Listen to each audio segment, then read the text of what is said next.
And we're back. This is round 3. And yeah, I think that's pretty good. Okay. Yep. So what do we have on our list?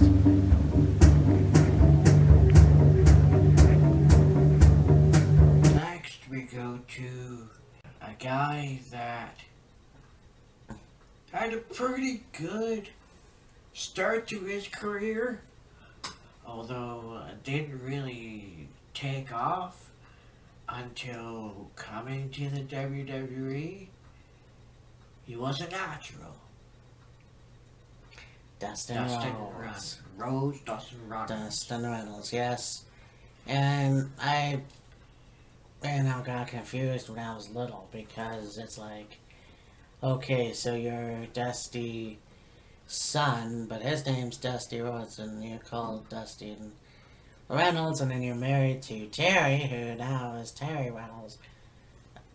Anyways, so, yes, the natural Dustin Rhodes, who, comes to the company DW, and it makes his, he made his way to the WWE, becoming Gold Dust, obviously. But first, actually, I think his first appearance in WWE here is the natural.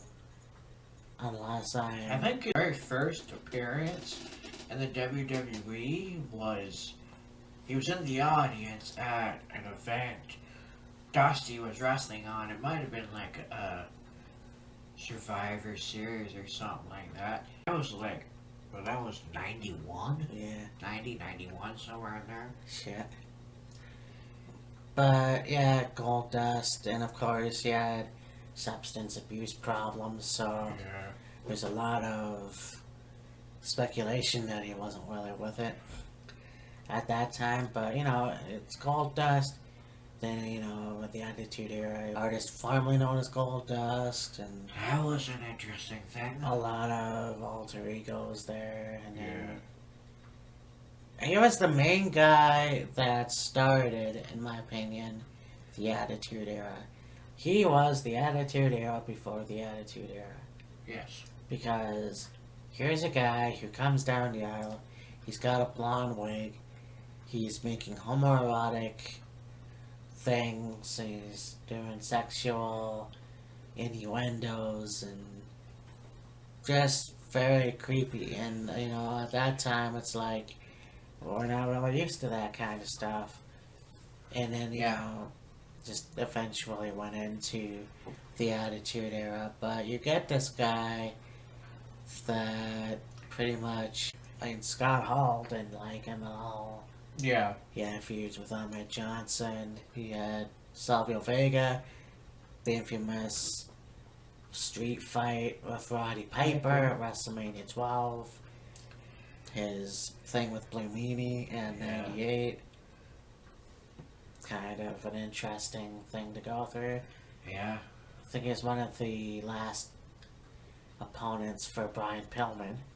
I believe so, yeah. So, and a guy that still wrestles today at almost 50. Yeah. So, and he's in great shape. Oh, yeah. It's just, the youth hasn't left that man. No.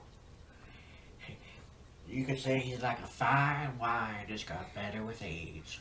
He's like a fine wine, if you will. Yes.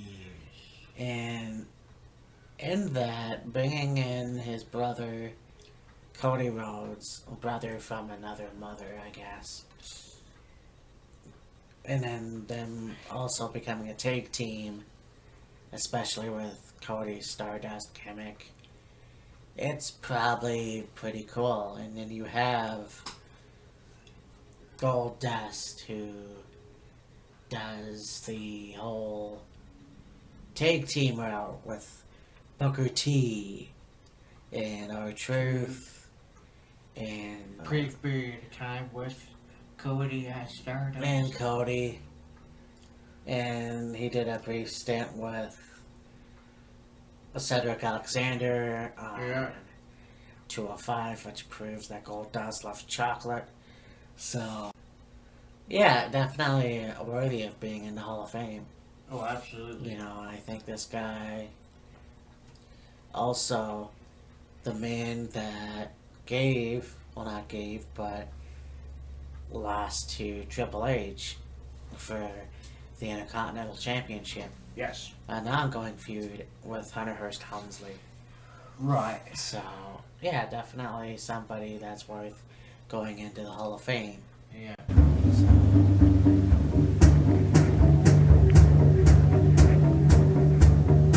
Next on the list is a guy that I myself, and I'm sure Matt would agree with me, is one of the greatest managers of all time. And it's a damn shame he's not in the Hall of Fame already. Managed many different people, lots of different tag teams, and I hope to hell one day he finally does end up in the Hall of Fame. James E. Cornett. yes, James E. Cornett, the man. You know, this guy managing tag teams from NWA, Smoky Mountain Wrestling, and WCW, WWF. The guy's a fucking genius. Oh, absolutely. And, you know, he was in Ring of Honor for a while, and he was the booker, the not, well, whatever, Yeah, matchmaker. matchmaker guy, and then he goes on to TNA. This guy definitely needs to be in Hall of Fame. This guy's a legendary manager. And of course, inducting Rock and Roll Express last year, and the fact that he's not in the WWE Hall of Fame, it has to happen sooner than later. Talk about who were we talking about? Said it was a crying shame they're not in the Hall of Fame yet. Fucking Jim Cornette's a damn crying shame. He's not in the Hall of Fame yet. This guy has to be the next inductee into the WWE Hall of Fame. Thank you, fuck you, bye.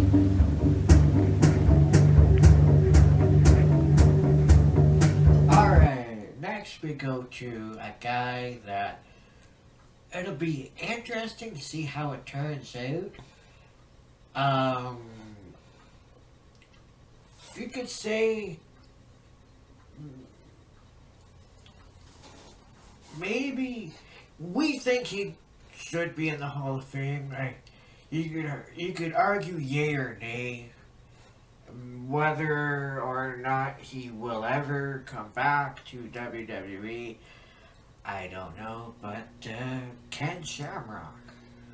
You know, with this whole thing with having Shayna Baszler and Ronda Rousey in WWE now, you know, if it weren't for guys like Dan Severn and Ken Shamrock, you know, this would not happen. You know, you have your MMA guys and you have your pro wrestling guys. And I don't give a fuck about what Joe Rogan says. Professional wrestling may not be real, but it's definitely takes more talent than MMA. I mean, it's like MMA to the extreme. If you watch, these guys beat the shit out of each other. Now, the difference is there's no real theatrics Yeah. in UFC or Bellator. Sometimes there is, but rarely.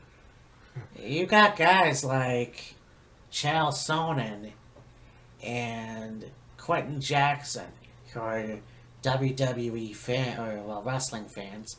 Anyways, King Mo was on TNA. Yes. Pretty cool to see that because I'm a fan of both. I'm more so a fan of pro wrestling than I ever was MMA, but I do enjoy MMA. It's pretty cool, and I think that more of these guys, especially the ones who are amateur wrestlers, need to join the WWE or wherever they want. You Yeah. know? Yeah, King Mo was in TNA for a little bit. Josh Barnett made a short appearance in TNA.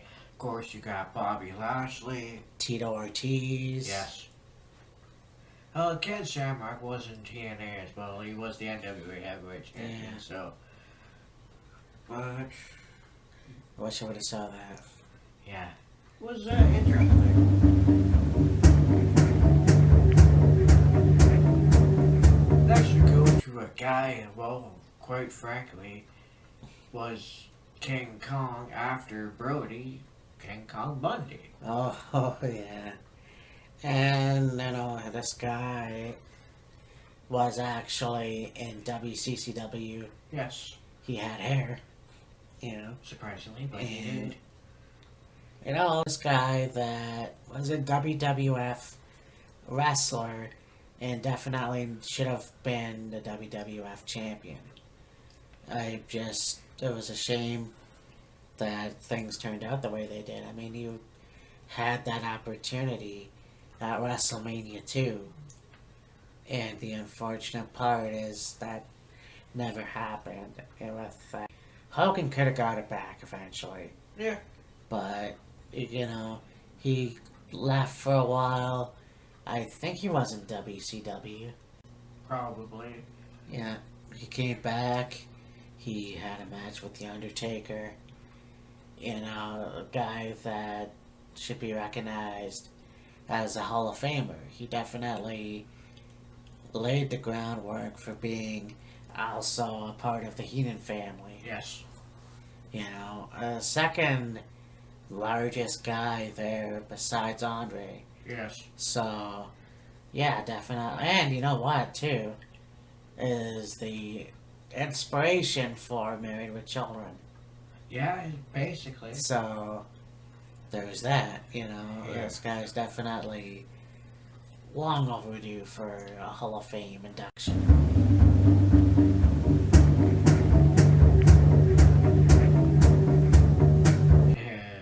Next on the list, probably don't need to go follow his bus, but you could definitely find him probably at the old school wrestlers autograph signings, and a guy that was an amazing wrestler and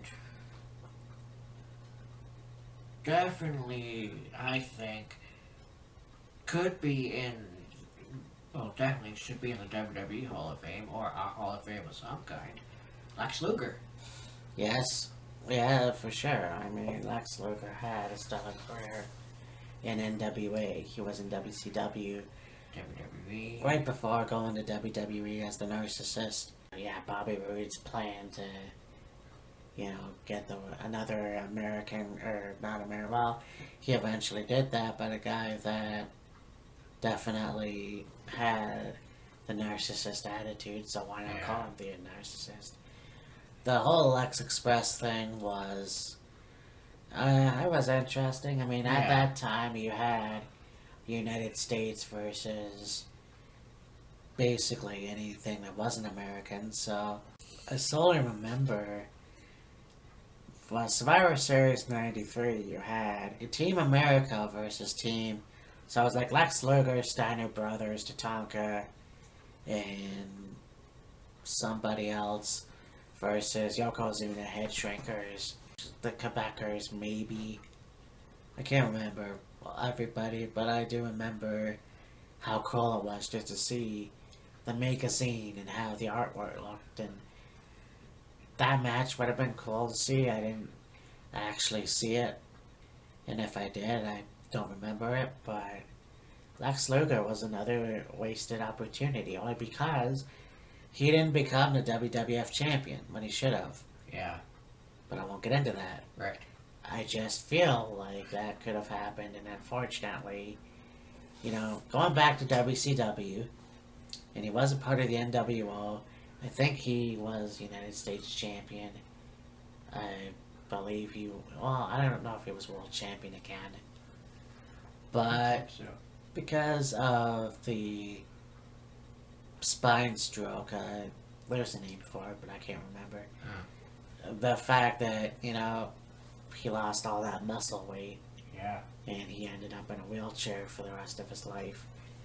It's very sad that he didn't have that career that he should have. So, I mean, still, you could still induct him into the Hall of Fame because he did have an impact in the wrestling business.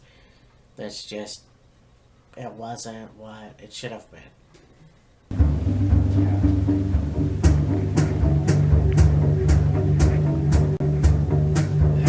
Next is a very interesting woman. I think she took inspiration on her character from Sherri Martel. Well, I'm sure everybody's got their own outlook on her and opinion of her. Luna Vachon. Luna Vachon. This woman scared the shit out of me. Yeah, no doubt. The voice, like, she had... Like, a woman that have that deep and that raspy of a voice is not normal.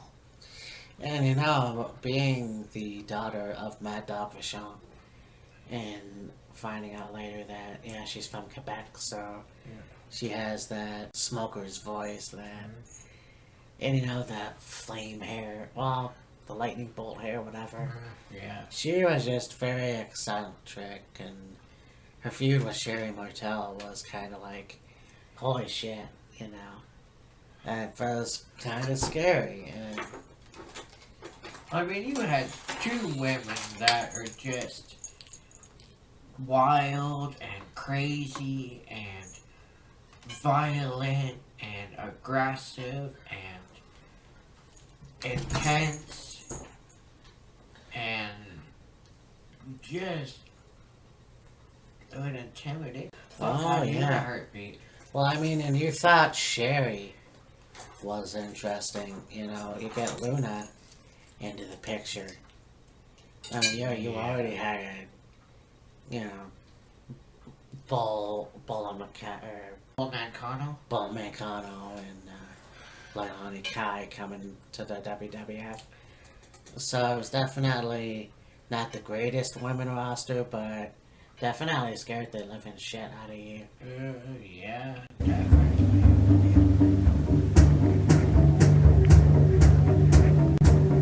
Next, we got a quartet that was an amazing group. Champions all around.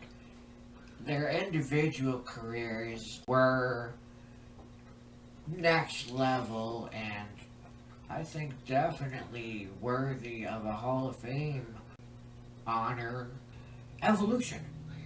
Yes, you've already got the Four Horsemen into the Hall of Fame. You know, you could have thrown in a NWO or DX. But you look at Evolution, it's almost like a new generation Four Horsemen. Oh, yeah. You've got the legendary Ric Flair. You've got Triple H, who was in the business for a decade, well, half a decade. Yeah. You have the newcomer Randy Orton, who's third generation wrestler. You got Batista, who was the muscle, the guy that, you know, it was a surprise that a guy coming from Deacon Batista all the way to, well, actually, it was Leviathan. Yes. From OVW. Yes. And then Batista, you know, it kind of was cool like that. And again, I hated these guys, but the fact is, they were very good at what they do.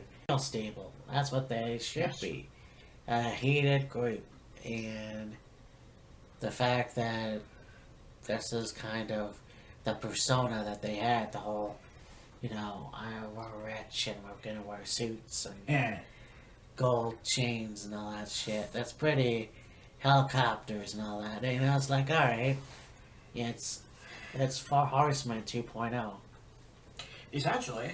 And, you know, interesting fact, Mark Jendrak was supposed to be in the Batista party. Yeah, so, he was supposed to be originally the fourth member of Evolution, but there was something about Jindrak that I guess WWE or Triple H, whatever, didn't find Mark Jindrak as the proper fit, and so with Batista being Mayonnaise and working with Ric Flair, they brought him in and it took off from there. Yeah. Well, no doubt it was Triple H's influence, but Probably. anyways, yeah, it's a stable that needs to be mentioned. One of the best, you know.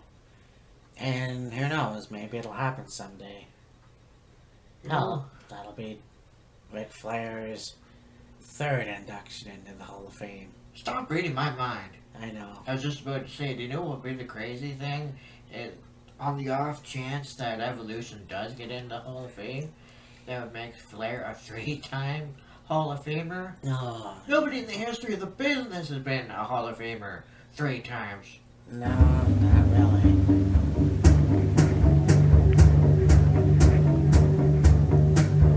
Next, we got a guy that was an absolutely phenomenal wrestler. The character he had in WWE was over the top, and it was a real shame he left just too soon. Brian Pillman. Yeah. You know, it's kind of like... Yeah, it's kind of like a Greek tragedy, I'll say that. Because, I mean, he did very well in WCW. Oh, yeah. And with the Hollywood Blondes with Steve Austin, I don't know, I thought he was the United States champion. I believe he was. And, you know, going to ECW, first of all. Right. And, you know, that's how he developed his persona, which would lead into WWF. The loose cannon. And the loose cannon. And it was a year, you know, feuding with Stone Cold Steve Austin, becoming a part of the new Hart Foundation. Right. And just like that, it's over. Yeah. And it's a damn shame because this guy had so much potential. Oh, absolutely. And, you know, a lot of people think that McMahon was wrong in having the interview with his girlfriend because he was exposing her. I don't know. I mean, there's a lot of, well, he just didn't want anyone to blame the WWE for what he did. Well, here's the thing, you know, he was a drug addict, probably before the accident, you know? Yeah. So it's like, he fucked his own life up. Yeah. It's just like Benoit fucked his life up. So it's kind of like Brian Pillman. Yeah, the guy did what he did, and it just a damn shame it happened. Yeah. You know, there could have been a lot of potential there. Oh, absolutely. But it's unfortunate, and it definitely should be in the Hall of Fame, you know? Yeah. Because, I mean, you can have Bret Hart and... You know what? No, not Bret Hart. You have Stone Cold Steve Austin induct Brian Pillman. Up next, we've got a few tag teams. We'll just gonna run through them fairly quickly. First up, we got the Midnight Express. Okay. Yeah, they were pretty cool. Yeah, they were a good tag team. I didn't see a lot of matches, but from what I've seen, I thought they were pretty cool. Yeah, they had fairly good rivalries with several different tag teams. Again, another tag team that was managed by Jim Cornette. Yes. They had the AWA tag team titles, I believe. Oh, yeah. Yes, they did. Actually. Yeah. Very good tag team. It could have gone further, but That's neither here nor Well, that's there. why I need to look more into matches. Like, I should have. I've heard of them for a long time, and I know I've seen the matches, but I can't remember a single one, unfortunately. Yeah, really. Alright. Next we got the Orient Express. Yes, they were a good team, Yes. and I know that it was probably impossible that they stay together. I don't know. I think their gimmick, where they don't speak English, Yeah. it's like, okay, that's interesting. Yeah. I think that they should have been tag team champions. Oh, absolutely. One guy is from Japan, the other guy was from Hawaii. Yeah. He was of Japanese descent, but that's the tag team that should have done more. Oh, yeah. Bar none. Now, the next one, there's two different adaptations, so we could talk about one or both or whatever. Hart Foundation. Yeah, exactly. I just talked about the new Hart Foundation, which, I think that, Bret Hart and Jim the Anvil Neidhart, you got Jim who was very, started in the late 70s. He was, I think, in Memphis Wrestling, or I can't even remember. I just saw an old clip of him. Anvil? Yeah. He started out in Stampede Wrestling. Also, he was also in Stampede. Yes. Okay, so you got these two guys. They go to WWE. They're in WrestleMania. I think they were in WrestleMania too, unless they were in the first one. No, I think it started with two. And they had completely different getup. It was blue and black. Yes. This Bret Hart was shorter hair, a bit chunky. But then, they became more popular through the years, and they developed or adopted, if you will, the black and pink. The pink and black. The pink and black attack. Yeah. And, they were the heels for a long time with Jimmy Hart. Yes. And then, of course, it always seems to be you're a heel when you're with Jimmy Hart, and then you dump him or he dumps you, you're a face. So Yeah, I know. The number of teams that Neidhart managed, I don't think there was a single one of them that ever was a face with them. They're all heels. they were, I think, 2-time or 3-time tag team champions. Yeah. And so, Brett stayed in WWF. Jim went to WCW. Yes. He came back in '94. He was with Owen Hart. Actually, I'll skip ahead. We go to '91, I believe, and he's with Owen Hart for High Energy Yes. before Coco Beware. Yes. Then he went to WCW. Yeah.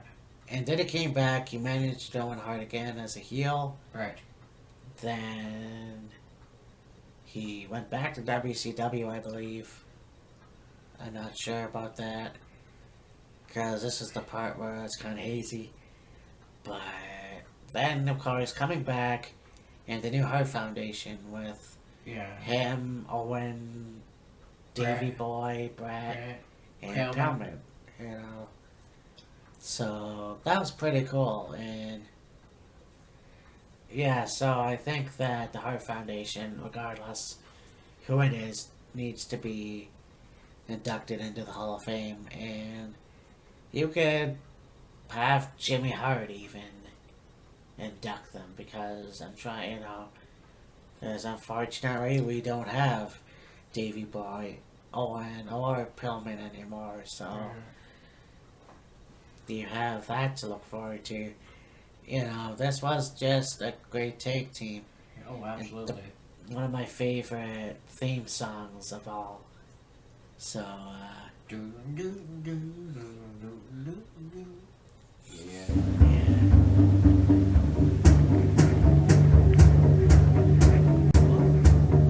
Speaking of Davey Boy Smith, the British Bulldog, Davey Boy Smith. Like, I would have put the British Bulldogs in, yeah, but I think that, you know, as much as that would have been cool, I think I'm not quite sure, and he probably still could, but I'm not quite sure how yeah, Tom is doing. yeah, I think he's on his way out. He's had a really bad life, and he doesn't look very good the last time I watched a video of his. yeah. So, still, I think that Davey Boy, and one of the guys that had a great feud in '92 with Bret Hart Oh yeah, over Diana and becoming the Intercontinental Champion. But, you know, you get him and Owen as tag team champions. You have him as the European champion. And I think even the hardcore champion. I believe so. That's just a damn shame that he was so close to becoming the WWF champion. I know. So, you know, just wasted opportunities once again. Just like Lex Luger. And hey, look who teamed together. Yeah. But, yes, Bulldog definitely has to be into the WWE Hall of Fame. You know, and the only person I can think of besides Bret Hart is Harry Smith. Yeah. Bring him back from Japan to induct his dad. I think that would be pretty cool because Yes. Davey Boy Smith has to be in the Hall of Fame this year. Not this year, but in the future. Sometime. Yeah. This next one, I believe, was one of my picks. Didn't really have too long of a stint in WWE. Mostly wrestled in WCW and Japan and Mexico, I believe. And for sure should be a Hall of Famer. Ultimo Dragon. Oh yeah, this guy. A lot of these Japanese wrestlers, and I just saw, I think one of the Great Muda's very first promos, and it was pretty creepy. Yeah. Yeah. And, you know, you look at Ultimo Dragon, he's wrestled in Japan and Mexico. Watching wrestling in 2003, Yes. you had guys like Ultimo Dragon, Rey Mysterio, Yoshihiro Tajiri. Just a lot of these guys that were very cool. Psychosis. Yeah. Crazy. Juventud Guerrera. Yes. These guys that definitely helped the company at that time, you know, and you get Eddie and Chavo and all those guys definitely. That's what SmackDown used to be, and that's why I question why Raw gets 205, but Yeah. I digress. Ultimo Dragon definitely needs to be in the Hall of Fame, just because I think he's one of the best Oh, absolutely. Japanese wrestlers there are. If you have Antonio Inoki, you know, there's no reason why you can't have Ultimo Dragon. Oh, exactly. Whether that's a poor statement or not, I don't care. You also think about the number of titles that man held. Oh my god. Frick.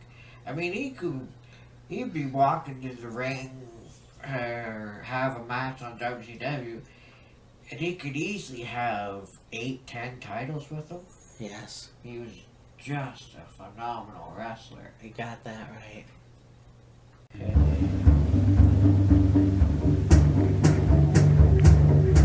This one, I believe, was another one of my picks. His career, how do you explain this one? His career was very neurotic, very fitting for the Attitude Era. And, well, after that, he still wrestled, but he wrestled under a different name. And one of those guys that you probably could say is an underrated wrestler. Hello, ladies. Oh, yeah. Peterborough, Ontario's own Sean Morley, aka Val Venis. And it's funny because when my brothers and I were kids, my younger brother went off and said Val Venis with a big penis. It's kind of true though, because of his persona. Yeah. But again, another guy that was definitely a very good person to be in the Attitude Era. I mean, back then, as a teenager, not understanding half the shit that was going on, Yeah. but liking it. So I kind of understood, but then again, maybe not, you know. But this guy had a good take team sometimes with Godfather.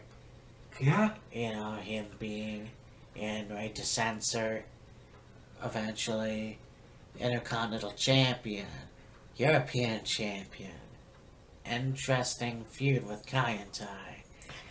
Yeah. I chubby your PP. And, you know, he came back in 2005 as Eric Bischoff's assistant. Yes. So, as Sean Morley. Yes. And then, I'm not quite sure what happened. He still wrestled in independent shows or whatever. His brother, actually, I saw a couple years ago when I lived in Coburg. Very interesting individual, actually. Val Venis was supposed to be on the card, but Right. that never happened, so yeah.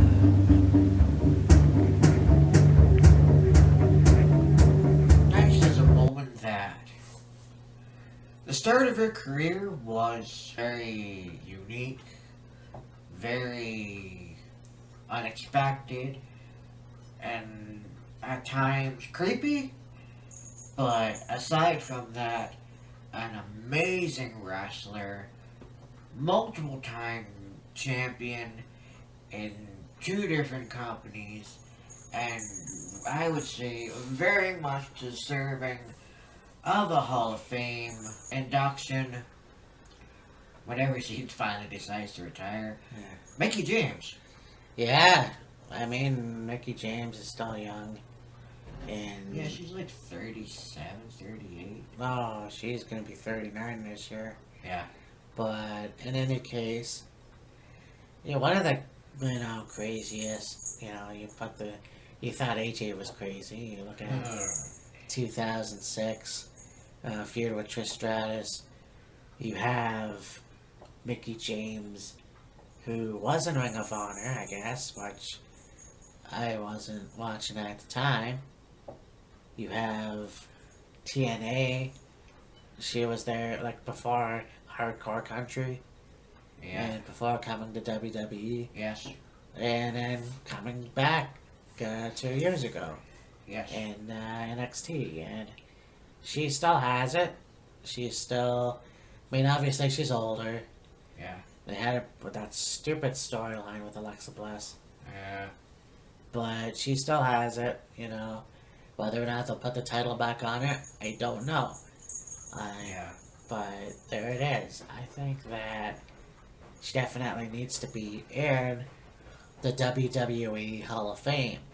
Women's champion, knockouts champion.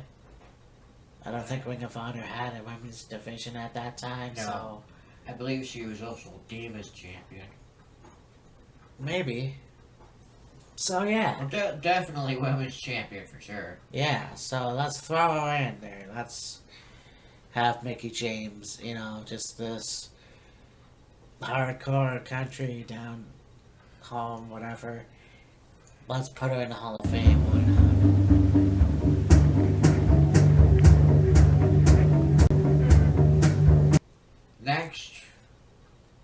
tag team that just ran through everybody they were against. Two big, strong, brutal dudes. That's not really a word, but I'll go with it. And I think should have been tag team champions. They probably were. I don't think they were, though. They definitely deserve to be tag team champions. I saw a match with these two guys and Demolition, and oh boy, was it a barn burner. Talking about the Warlord and the Barbarian, the powers of pain. Yes. Now these guys, I mean, we mentioned that they should have been the tag team champions. I think these guys definitely need to be in Hall of Fame because they both, I mean, they've also had really good singles success. The Barbarian and these guys were scary as hell. I think they also teamed with Zeus at one point. Oh, probably. And yeah, they definitely need to be in Hall of Fame because they were one of the best tag teams of the late 80s, early 90s. Oh yeah, absolutely. So, like I said, two big, strong, well-muscled guys.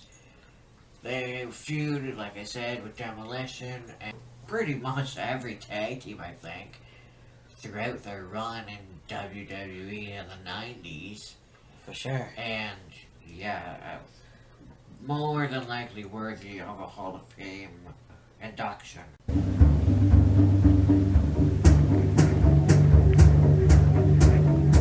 As well as this guy who had different characters, if you will, in WWE, was pretty well over, could go for a big guy, damn sure should have been a champion of some kind. And another one that lost, unfortunately, probably sooner than it should have. Viscera. Yeah. Big Daddy V Mabel. Yeah, this guy was definitely a very good wrestler despite his size. Oh yeah. You know, he was there even before I went on a mission. Oh yeah. With Mo, and the guy definitely was awesome. The awesome presence, anyways, you know. King Mabel, the guy that broke Undertaker's nose. Yeah. Also, this guy definitely, you know, being in the ministry. Yeah, that was good.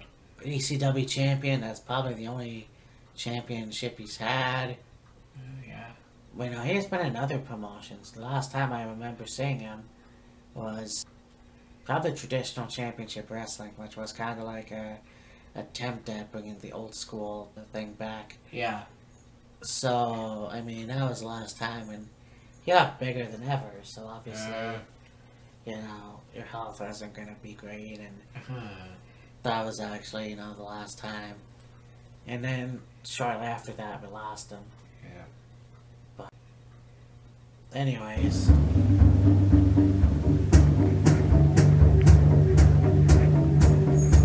Next we go on to a guy that, when he first burst onto the scene in the WWE, it was just a striking moment, and one of those moments where you go, holy shit, this dude's for real. Had good rivalries with The Undertaker, with Big Show, with Mankind, with John Cena, with I believe Triple H and Rock, and I believe Austin as well, and countless others. Lately, it hasn't been going so well, but we'll see what ends up happening. Maybe he will eventually. Well, I think actually right now he's running for mayor of some city, whatever. The devil's favorite demon, Kane. 1997. And, didn't know who this Kane person was. And, of course, Bad Blood and a debut. And it was like, well, I guess we're off to the races. Oh, yeah. And the character developed along the way.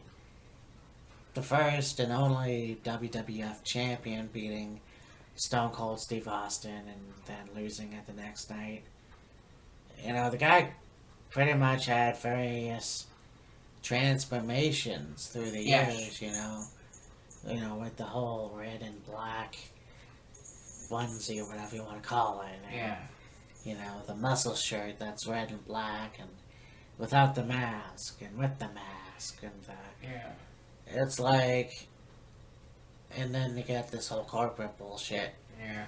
So really, character hasn't held up that much lately. So, yeah, definitely deserves to be in the Hall of Fame though, because former tag team champion, world champion, ECW champion.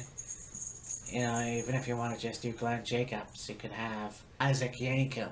Oh, there you go. Yeah. And his stuff in other promotions too. Yeah. So, that's just basically. He also wrestled in Memphis Wrestling as Christmas present. I forget the name. Yeah, no, I saw that recently. Christmas something or other. I saw that recently. That was fucking hilarious. Yeah. But you can have, many people induct them. Big Show. Yeah. Maybe. Well, who knows? Anybody can do it. But the guy.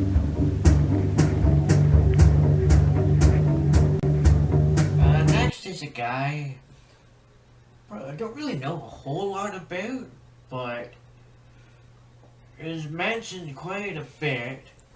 He's the one that really introduced the catch-as-catch-can style to wrestling. Danny Hodge. The only person that really got me looking for Danny Hodge was obviously JBL, but I had a friend who was into karate and he was on a wrestling team, and talking about Ed Strangler Lewis and Danny Hodge, and of course Danny Hodge being the master of the headlock. Oh yeah. And this guy definitely, I didn't see a lot of his work, No. if any, but one of the influential wrestlers that is in the business and definitely needs to be into the WWE Hall of Fame. Not really, I think he did wrestle in the 80s, maybe in WWF. I'm not sure, I have to look at some matches. Yeah. But definitely needs to be in there, for sure. I was just thinking, like, Danny Hodge was before both our times. So. Oh, yeah, for sure. Anyway.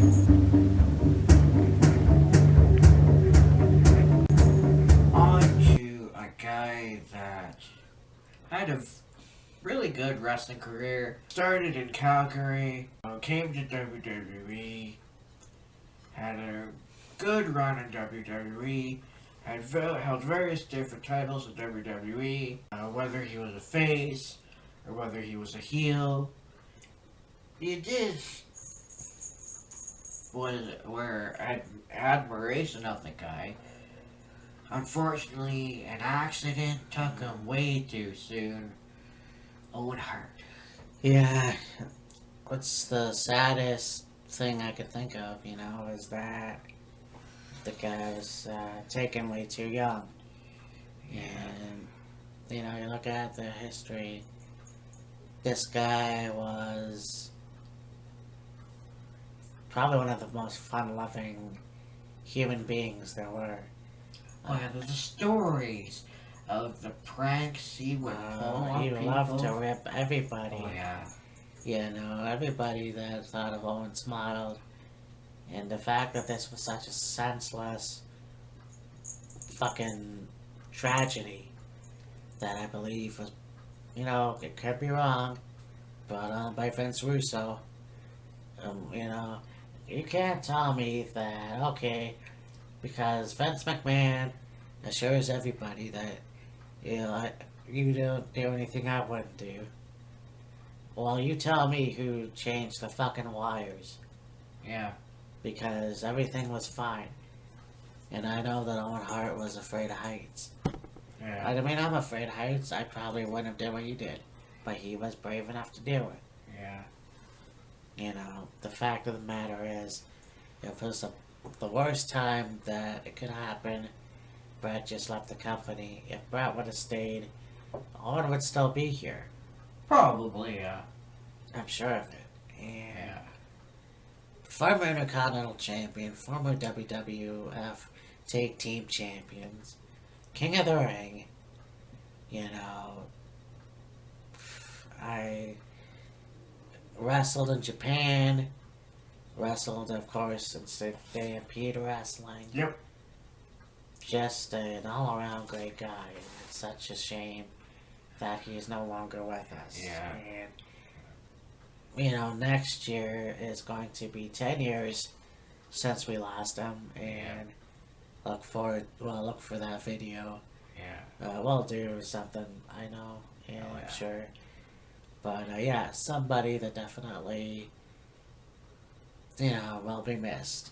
And at the Absolutely. time, being a teenager, I didn't really quite understand or wrap around death or anything like that.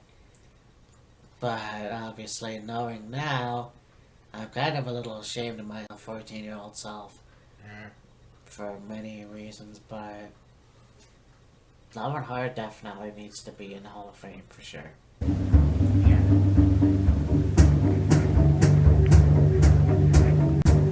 Now next is a guy that well definitely should be in the Hall of Fame, has had an amazing career, multiple championships, multiple time champions, and I'm sure probably his career is either winding down or eventually will wind down, and then probably at some point could very well end up in the WWE Hall of Fame. Chris Jericho. Oh, yeah, man. You know, Chris Jericho, a guy that started in Japan and Mexico. He went to Smoky Mountain Wrestling. Ended up in WCW as Lionheart. Yes. And oh my god, this guy. It's funny how a guy that would be considered a cruiserweight or a luchador, whichever, would turn out to be one of the best brawlers, I think. Oh yeah. I mean, he could still go as. I'm sure he would have still went out as a luchador. Most likely. But, you know, pretty much won championships everywhere he was. Not really. I think it was television champion in ECW. I believe so, yeah. And that's actually where he ended up first, Yes. was ECW. So, yeah, it was ECW, then WCW, then eventually WWF. You know, one of the few guys that I try to remember that, yeah, he did win the WWF Championship twice. Yes. The first time was a dud, Yeah. but, you know, winning that belt, the first undisputed champion, Yes. he did have the WWF title. So, Correct. the guy definitely should have had more opportunities, but he was world champion. The guy can be a great heel. Oh yeah. The guy can be a great face. Yes. He is great at what he does. You know. And yeah, of course, he does a lot of silly things. But And that's what makes him great, you know. yeah. And he's Yeah, he's definitely.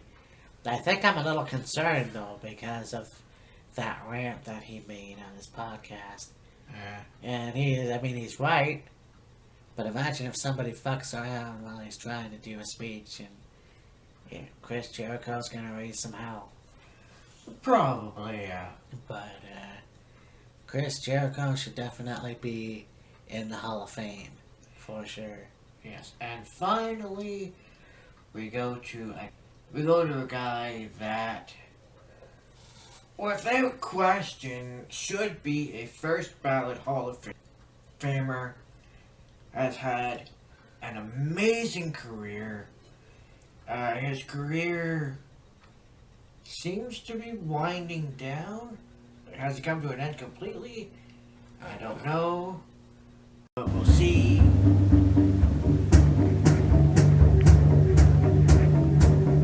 Undertaker.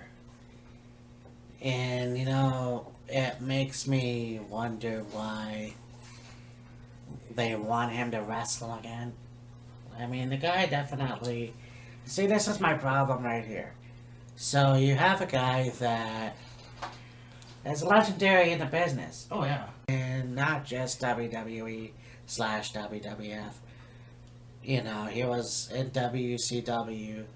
He was in probably, I don't know what federation it was. Probably Memphis. Yeah, he wrestled in Memphis. He wrestled in Japan. He wrestled in WCW early on. He, of course, wrestled in WWE for many years. But- And, yeah. But Mark Calloway's bread and butter will always be The Undertaker. Oh, absolutely. And the fact of the matter is, he had WrestleMania 30. For some reason, he got knocked unconscious or had a concussion. And that's the rumor of why he lost the match. Yeah. Okay, fine. So you go to WrestleMania 31. Now, a lot of people said that, well, maybe he should have skipped 31 and just went to 32. Well, Yeah. I don't know about that. People try to goad him back, and he keeps accepting what is what it is.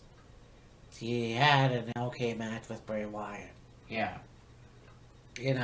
WrestleMania 32. Okay, so his match with Shane McMahon was more of a fight. It was Hell in a Cell. Yeah. So, okay, whatever. Last year, unfortunately, I don't know what the circumstances were. And, no disrespect, but I feel like he was made to look like a bitch. Yeah. Because, yeah, he fought back too, but Roman Reigns definitely got the upper hand. And Undertaker tried to struggle. And, he loses the match. He becomes Mark again. And then he takes off his clothes. He takes off his... The coat, The the coat hat, and his hat. the gloves. Yeah. A symbolic way you would think he would retire. Well, now, John Cena comes out on Raw, and he starts running his mouth about The Undertaker, and the fact that I want The Undertaker, and you wouldn't be retired if you weren't fucking exercising and shit. Well, I got news for you. People exercise when they retire. That's how they keep in shape. You got Mark Calloway. The guy has a bad knee. I'm sure he has a bad back. It's gonna be career suicide for him if he returns and to have another WrestleMania match. It's almost like the fucking Ric Flair thing again. He retires. He goes on Raw. They throw a big celebration. He fucks off to TNA. And now you want Undertaker to come out of retirement, really? What's next? Oh, WrestleMania 35, we gotta bring him back. Oh, WrestleMania 36, we have to bring him back. Oh, WrestleMania 37, he's gonna be in a fucking wheelchair. Which, the two of us, it doesn't matter, but... Yeah, but God put us in these chairs. Well, it's whatever you want to believe. But you want to look at The Undertaker, the guy is damn near close to 60. Okay, he's only 53, but Yeah, he's not that close to 60. practically, you gotta look at the fucking Undertaker. Needs to stay retired. That's it. You know, John Cena was saying, you're not too old, you're not washed up, you're not a has-been or whatever. And he's right. No, I understand that. Undertaker's not too old. He's only 52. He's not washed up. He can still go. And I don't think he's ever going to be a has-been. I mean, should The Undertaker stay retired? Yes. But I also feel that if The Undertaker can still go, and he still wants to go, depending on whoever the opponent is, he's gonna do it without question. One, because he still loves the business, and two, why not? Like, okay, he lost to Roman Reigns in a fairly dominating fashion on Roman's part. To say you beat The Undertaker at WrestleMania is something to be withheld. To also say that you may be the one to retire The Undertaker is, that's quite the high honor to talk about. It's really, the bottom line of it is, it's up to Undertaker on whether he is completely done with wrestling and retired, or whether he's still going to make appearances at WrestleMania. Yeah, I know. Well, it's just that you're right. He is still young enough. But if that's the case, then why would he put his career on the line last year? Didn't make any sense now, did it? Well, it was one of those things where it was the scenario of Shawn Michaels against Ric Flair or Undertaker against Shawn Michaels. It was just one of those things where there was a match with Roman Reigns against The Undertaker. Roman beat The Undertaker, and Undertaker was like, okay, I lost. I'm done. This is my last match. That's it. No more. But with just 3 weeks now till WrestleMania, who knows? I know, it's funny. You look at the American Badass gimmick, Yeah. which wasn't real liked by a lot of people that grew up with the 90s Undertaker, but True. thought maybe it was kind of clever. New generation, let's have a new Undertaker, but let's say it's John Cena versus that Undertaker. Because let's, put the dead man gimmick to bed. If he wants to come out in a biker thing, whether you want to call it lame or not, why not? I mean, Kid Rock is gonna be at WrestleMania anyways. Yeah. You could play American Badass at some point. Or American Badass as soon as John Cena comes out. Make a surprise appearance by The Undertaker. They have a match. There you go. I mean, think about it too, is that John Cena is pretty much the only person that The Undertaker hasn't wrestled at WrestleMania. I mean, he's wrestled John Cena at other pay-per-views, but never in one of the big four. No. So, that's a possibility. And the thing that's true of The Undertaker is that what's really cool is that evolving through the years. Oh, yeah, absolutely. Seeing a dead man, and then you have the purple gloves eventually, the gray gloves. You have Undertaker wearing a mask, which I missed out on. Well, that was a result of the broken nose by Mabel. And then you morph into Ministry of Darkness version of the Undertaker. And then go into American Badass. And then transition back into Undertaker. And go on as Undertaker for years afterwards. Yeah. So, I mean, that definitely have the Undertaker into the Hall of Fame would be an honor. Oh, absolutely. You know, the guy definitely, without a doubt, deserves it. So, that's basically what should happen. I mean, we could have Kane induct him for all I care. Yeah. Even Paul Heyman, you know, he was managed by Paul Heyman at some point. Yeah. Or managed, you know, he was managed by Paul Heyman, Teddy Long, Paul Bearer. Yeah, the possibilities are endless. Can't really do Paul Bearer because he's He's dead, that's right. passed on, but even the Brother Love wanted to go that route. Exactly, that's right. The original manager of the Undertaker, even though it was for like not even a year, I don't think, or maybe a year just. Yeah, all the possibilities are, you know, they're there. But, so yeah, this has been a pretty good list. Yes. You know, we had, I had a lot of fun doing it. Oh, yeah. These videos are awesome.